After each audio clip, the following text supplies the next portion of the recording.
Greetings, Digital Democrats. It is Shipman here, and as you may have guessed, today I'm going to be talking about my very limited understanding of holacracy and how it applies to the revolution and how it applies specifically, as you may have guessed, to the Flux party, with the help as well of this handy infographic. Yeah. So this is the infographic I found. I'm sure it's not even the most up-to-date, but it's going to have to do for now, and hopefully by the time everybody sees this video and decides to get on board, the image will be even more up-to-date, and it'll be even easier for people to find where they can get in and help out. So let's jump on into this horrible image, get rid of you, I think it is, and it's not you. You get back to the top, move to the top.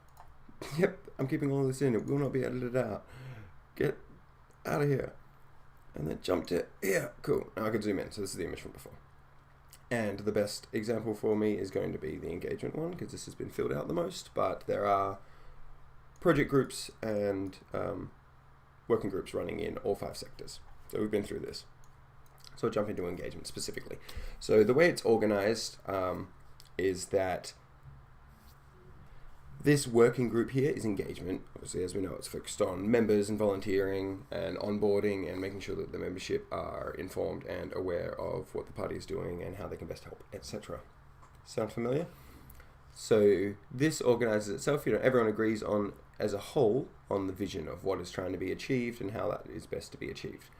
Then they propose ideas of how we could achieve it. For instance, by having someone manage the Slack and making sure that it's on task and better maintained than it currently has been, by having a holacracy specialist group that makes sure people understand this better than I do, having a dispute resolution group that handles how disputes are handled within the party if people are in different minds of how a working group or a project group should function.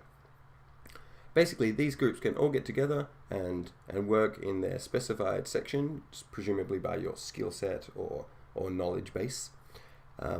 From there, you have lead links and rep links, you can see here. So these will be your links to the outside and to other project groups, essentially. So within here, if a plan is within the project group itself, which is where you would, as a volunteer, devote most of your time, you can be in as many project groups as you want, but presumably you want to specialize in one. You can continue on with the process as long as it's in alignment with how the engagement working group as a whole sees that it should function. Then you are free to do as you wish within the dispute resolution project group and come up with your own ideas and plans of how it should work. If you, for instance, need to understand the finances better or see if something is feasible to afford or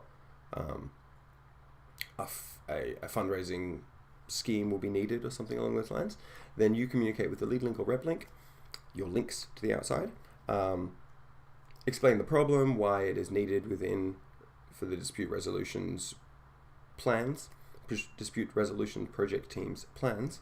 They will then can go outside. So lead link here, for instance, goes into a lead link working group itself up here, where they talk to the other lead links from these other working groups and can be aware of roughly where all these groups are and give that information to smaller project groups if and when it's needed, essentially. They can also go the other way, so they can say that their small project group within their working group of engagement needs financial help or finance advice, and the lead link here can take that back to the finance working group and see who is able to help or how they could best help. So this giant steerco currently circle is called a super circle, meaning that the steerco, rather than handling minutiae and being the top of the pyramid, are just setting the base, like the groundwork, saying these are what we need. We need these 5 groups currently. They should all be focused on promoting Flux, making it a working party, and making it eligible to run and capable of running in political campaigns. That's almost where they stop. They are to keep the long-running vision and the aim of the party running, but they're not really there for minutiae and for sorting out problems within working groups and within project groups themselves. They're actually, just there to make sure people are kept on track. And as it goes down through the circles and the circles get smaller, more freedom, I guess, is offered within the group itself, with people admitting that is not, their skill set. They don't know how that works. They just know that it needs to stay in line with XXX. So that is a very potentially poor rundown of the holacratic organizational structure. Hydra identity that's being employed by Flux. But for a volunteer or a member, best thing you need to know is what skills you have, what working group they would best possibly align with, and what projects are underway and where those projects are at, and whether your skill set aligns with a current project, or perhaps you need to raise the idea of starting a new project using your knowledge and skill set. I think that is what I wanted to get across, and if I've done any good at this, that is a mere 4 minutes and 40 seconds. Shipman out. I think I did okay.